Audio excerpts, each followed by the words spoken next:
तो अपनी बेटियों को यहूदियों के घर नहीं मुसलमानों के घर देते थे और कहते थे मुसलमानों के घर में दे दो, चूंकि इनके यहाँ पे हमारी लड़कियां महफूज रहेंगी। आज क्या बात है कि शादियां भी तुम्हारी हैं, नजरें उठने वाली भी तुम्हारी हैं, बेटियां भी तुम्हारी हैं और उनको बुरी नजर से देखने वाली भी आंखें आपकी हैं। मेरे भाई, मेरे नौजवान, तू क्या समझता है सिर्फ जिना फिजिकल जिना होता है? नहीं नहीं नहीं, मेरे नबी फरमाते हैं ये आंखों से देखना आंखों का जिना है। हाथों से किसी गैर औरत को हाथ लगाना ऐसे है जैसे जहन्नम के अंगारे को छूना। सुअर से जिस्म लगना इतना बुरा नहीं है जितना एक गैर औरत से जिस्म लगना बुरा है। तवज्जो करें, आज मेरा भाई ये समझता है वो कोई वो कर रहा है। ओए सुन मेरे भाई, जो मोबाइल खोल के रात के वक्त में अल्लाह का कुरान पढ़ रहा है, अल्लाह उसको भी देख रहा है। और जो रात को गंदी फिल्म देख रहा है, गंदी तस्वीर देख रहा है, फेसबुक की रीलें देख रहा है, इंस्टाग्राम की रीलें देख रहा है, जिसको बिल्कुल खौफ नहीं उसको भी अल्लाह देख रहा है। और ये आंखें तेरी नहीं है, ये अल्लाह की अमानत है। क़यामत के दिन यही आंखें तेरे खिलाफ बोलेंगी। नबी फरमाते हैं, अर्ज करेंगी मालिक तूने दिया तो था अपने दीदार के लिए, मगर इसने गंदा कर दिया, इसने गंदा किया है। बोलो इन आंखों से जिनसे गंदी फिल्में देखते हो, मरने के बाद कब्र में हुजूर को देख पाओगे? इतनी नजर उठाओगे? मेरा इमाम क्या कहता है? मेरा इमाम कहता है मुजरिम को न शर्माओ, अब आप कफन ढक दो, मुंह देख के क्या होगा, पर्दे में भलाई है।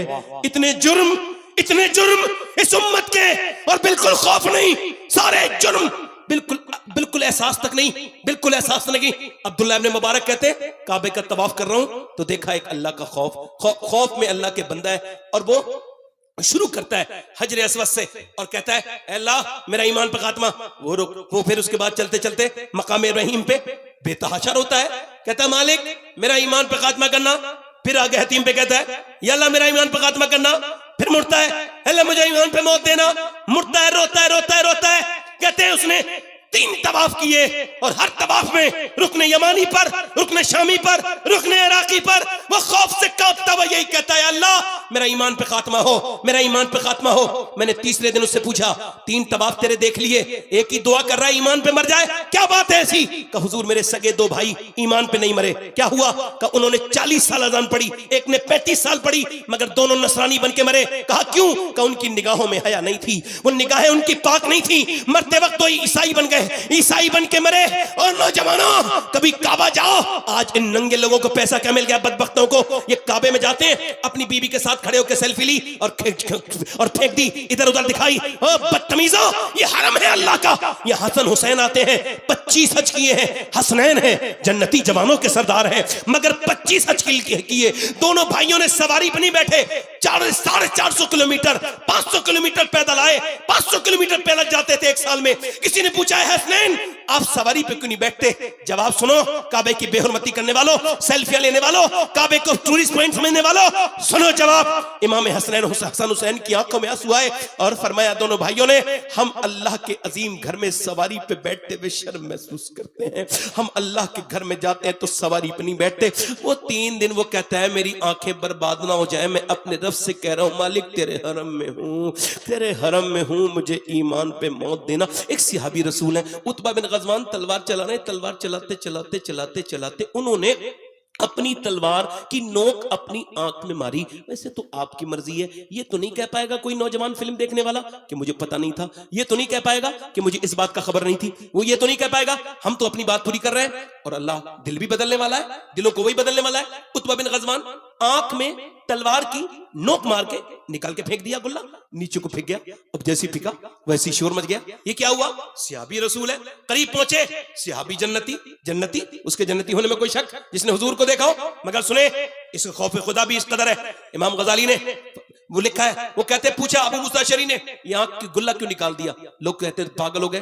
नहीं मैं पागल नहीं हूं, अल्लाह के खौफ से। एक लड़की पे नजर पड़ गई, हुजूर की हदीस याद आई, जो बदनिगाही करेगा उसकी आंख में जहन्नम की आग डाली जाएगी। बस मेरा दिल कांप गया, मैंने वो निकाल दी आंख। मैं तो एक कीड़ा बर्दाश्त नहीं कर सकता, तो कैसे बर्दाश्त करूंगा? निकाल दी, फेंक दी।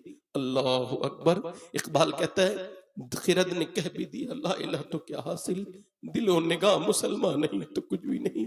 तेरी आंखों ने तुझको कहीं रुस्वा न कर दिया। सहाबी की एक आंख से आंसू और एक आंख से उसके गिर रहे था खून के लोथड़े, और वो कहता था क्या अल्लाह मुझको माफ कर देगा। कहाँ गए वो लोग, कहाँ गई वो मेरी बहनें, मेरी बेटियां जो अपने बच्चों को जब दूध पिलाती थी तो खुदा का जिक्र करती थी, हुजूर पर दुरूद पढ़ती थी। कहाँ गई। आला हजरत फरमाते हैं अगर मेरी बेटियां बहनें इस पे अमल करें, फरमाते हैं अगर कोई औरत ये चाहती उसका बच्चा आशिक रसूल बने तो वो जब दूध पिलाए तो नबी पर दुरूद भी पढ़ दिया करे, आशिक रसूल बनेंगे। कहाँ गई वो औरतें, कहाँ गई वो बाप, कहाँ गए वो बच्चे मेरे दोस्तों। अच्छा आप लोग बताओ कितने लोगों के दिल लग रहा है, जरा दोनों हाथ रख के मुझे बताओ कितने लोगों का दिल लग रहा है। नीचे हाथ करो, अल्लाह ताला आपको इसकी जजा देगा। बैठे रहना शैतान की तरफ, शैतान आपको यहां से उठाने की हजार कोशिश करे, उठना नहीं। ध्यान से मेरी बात को सुनना। कहाँ गई वो बेटियां, कहाँ गई वो बहनें, कहाँ गई वो जिन्होंने बदले थे माहौल, कहां गई। अभी 5-6 दिन पहले जिसका उर्स हुआ है उसकी बात बताता हूं। ये यहां पर बदायूं है, बदायूं शरीफ का नाम सुना है। ये बदायूं पहले का बुखारा है, इतना इल्मी मकाम था इसका। बड़े बड़े उलमा, बड़े बड़े औलिया यहां पर रहे हैं। यहां से हिजरत करके एक खातून जिसके बाप का नाम अरफ शाह है, जो सैयद जादी है, इमाम हुसैन की औलाद में से है, उसका बेटा भी हुसैनी सैयद है। ये दोनों उम्र उसकी 7 साल है। ये हिजरत करके बदायूं से चली गई दिल्ली। दिल्ली में 10 बाई 10 के मकान में ये औरत रात को रोती थी। अगर कोई सैयद है तो 2 सीन उसके अंदर लाजिम होंगे, एक तो सजदे का सीन, दूसरा सखावत का सीन। रात के वक्त में औरत रो रही है, वो खातून अजीम शान रो रही है। जब वो रोती है तो बेटा एक दिन उठ गया, मां के करीब जाके बोला अम्मा क्यों रो रही थी। मां ने बेटे को देखा और कहा मेरे लाडले अभी मेरे हाथ पे एक छिपकली चढ़ गई थी, उसको हटा दिया। मेरी बहनें सुने, कॉकरोच से डरने वाली, छिपकली डरने वाली, उस खातून का जिक्र। वो कहती है फिर मेरे बेटे मैंने उसको तो हटा दिया, फिर सोचा कुछ दिनों के बाद मैं कब्र में जाऊंगी, ऊपर से तख्ते लगाए जाएंगे, फिर ऊपर से मिट्टी डाल दी जाएगी। हुजूर फरमाते हैं जब वो जाते हैं ना वापस दफन करके, तो वो मुर्दे की आंख खुलती है। कहाँ जा रहे हो मेरे भाइयों, मेरे दोस्तों, कहा मेरे बेटो, मैंने तुम्हारे लिए सब कुछ छोड़ा था, मुझे छोड़ के जा रहे हो। इससे बड़ी हैरत की बात बताऊं, ये जो तकरीर कर रहा है इसके साथ भी ऐसा ही होना है। ये जो बैठे हैं इनके साथ भी ऐसे ही होगा। ना सुनने वाले बचेंगे, ना मरने वाले बचेंगे, ना कोई आलिम बचेगा, ना कोई फाजिल बचेगा।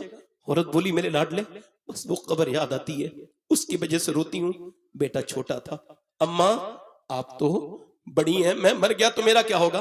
माँ ने कहा सजदा कर। बेटा सजदे में गया ना, वुजू करके नमा, तो माँ सजदे में जाके उसका भी दिल भराया, रोने लगी मालिक यहां तक लाना मेरा काम था, तुम भी अपने बच्चे को नमाज में ले जाओ, जब वो सजदा करें तुम भी कहो मालिक कबूल कर ले मेरे बच्चे को, जहन्नम की आग से बचा ले। अपने बच्चों को देखा करो ना तो ये दुआ करो या अल्लाह मुझे भी मेरी औलाद को भी जहन्नम से बचाना, मेरे मालिक जहन्नम से बचाना। रोया, माँ रोई, रो के बोली मालिक मेरे बेटे का दिल बदल दे, मैं ये यतीम बच्चा है, मैं इसकी बेवा माँ हूँ, इसको कबूल कर ले मालिक। अल्लाह का फजल हुआ, माँ के रोने से बच्चे का दिल बदला। बच्चा 5 वक्त का नमाजी, तहज्जुद में रोने वाला बना। मियाँ 750 साल गुजर गए, माँ बेटे को दुनिया से गए हुए, मगर जाके चेक करो दिल्ली में बादशाहों की कब्रों के निशान मिट गए, बादशाहों की, मुगलों की बीवियों की कब्रों के निशान मिट गए, शहजादियों की कब्रें नहीं मिलेंगी। मगर जो रात को रोती थी दिल्ली एम से 1.5 किलोमीटर दूर करोड़ों की बल्कि अरबों की संपत्ति में अकेली लेटी है, उसका नाम सैयदा जुलेखा अल मारूफ माई साहिबा है।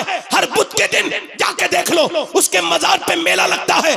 करीम में उसके बेटे का मजार मौजूद है। बादशाहों की कब्रें मिट गई, उसके बेटे के मजार पे रोज मेला लगता है। उसके बेटे का नाम निजामुद्दीन महबूब इलाही है।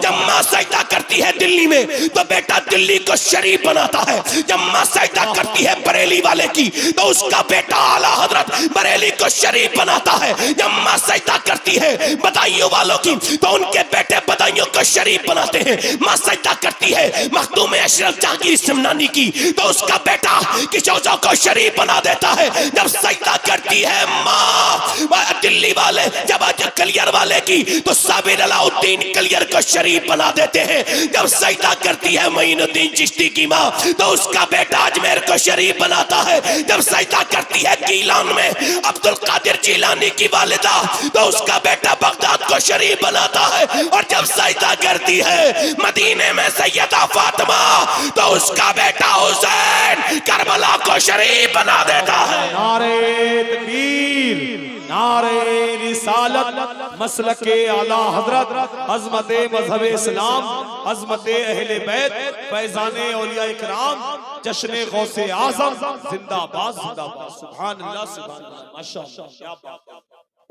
कहाँ गई मेरी वो बेटियां बहनें? मैं अपनी बहनों से आज तो हाथ जोड़ता हूँ, मैं सैयदों के हाथ जोड़ रहा हूँ अपनी बेटियों से। देखो दुनिया में न लगो, वरना आने वाला वक्त तुम्हारी और मेरी बर्बादी का वक्त होगा। ये जो बच्चे तुमने मोबाइलों को दे दिए ना, खेलते खेलते मोबाइल, ये 6 घंटे 7 घंटे से ज्यादा स्क्रीन देखना पागलपन है। हॉवर्ड ने कहा है, मैं नहीं कह रहा हूं। दुनिया की बड़ी यूनिवर्सिटी ये कहती है, कैम्ब्रिज यूनिवर्सिटी ने ये कहा कि जो औरतें अपने बच्चों को मोबाइल देती हैं खेल अपने आप को फ्री करने के लिए, ये मोबाइल नहीं दे रही है, ड्रग्स दे रही है, जहर दे रही है। समझो मेरी बात को।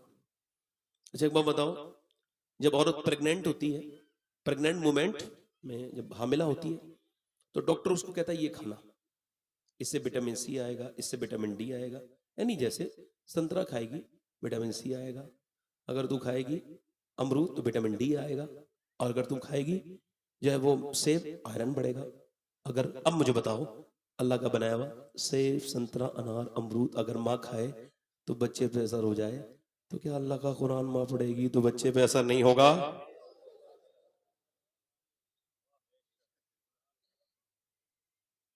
कहाँ गई वो माएँ, मेरी बहनें? वो जो डरती थी। मदीने में एक औरत दुआ कर रही है, इधर देखो ऐसे, अल्लाह मेरे नबी जंग जीत जाए। हैरत की बात इस दुआ में यह है कि उसका बाप जंग में है, मगर वो ये दुआ नहीं कर रही मेरा बाप बच जाए। और फिर एक बार और दुआ कर रही है, अल्लाह मेरे नबी जंग जीत जाए, हालांकि उसका सगा भाई भी जंग में है।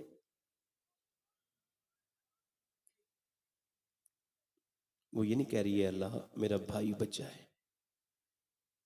फिर उसके बाद तो वो जो है कि नहीं, दुआ कर रही है। तो हैरत की बात यह है कि उसका बेटा भी जंग में है। अगर मेरी बहनें इस एक रिवायत को समझ जाएं दिल से तो मोमिना। बताओ आप मुझे, उसका दिल नहीं धड़केगा? तो जो है कि नहीं, तो जो है उसका दिल धड़केगा नहीं। मगर उससे जब किसी ने ये कहा ना आके दुआ करिए अल्लाह मेरे नबी जल्दी बोलो जंग, कुछ आप भी तो बोला करो ना भाई, सुभान अल्लाह। हुजूर का जब आप बोलेंगे ना तो आपको सुनने का बोलने का दोनों को सवाब मिलेगा। अब आपको तो वही लोग अच्छे लगते हैं जो, क्या बताऊं आपको।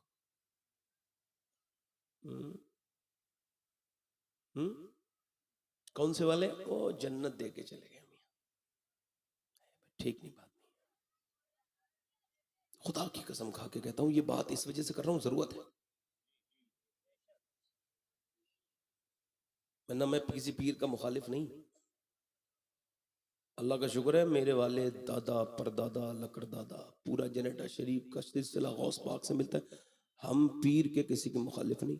मैं एक बार किसी खराब पीर के खिलाफ तकरीर कर रहा था, एक अच्छे पीर साहब बुरा लग गया, तो उनका आप मुझे कह रहे थे। मैंने कहा मैंने तो आपका नाम नहीं लिया, मैंने दरे जन्नत से रिजवान को पुकारा था, वो आ गई रिजवाना, ला हौला वला कुव्वत। मैंने तो नहीं कहा कि आपको कुछ कह रहा था, ये तो आपने खुद ही समझा ना, हमने तो नहीं कहा। इधर देखो, हालांकि हम उस पीर को कहना चाहते हैं जो सिर्फ अमीर से मिलता है, गरीब से नहीं मिलता। वो कयामत के दिन हुजूर से कैसे मिलेगा?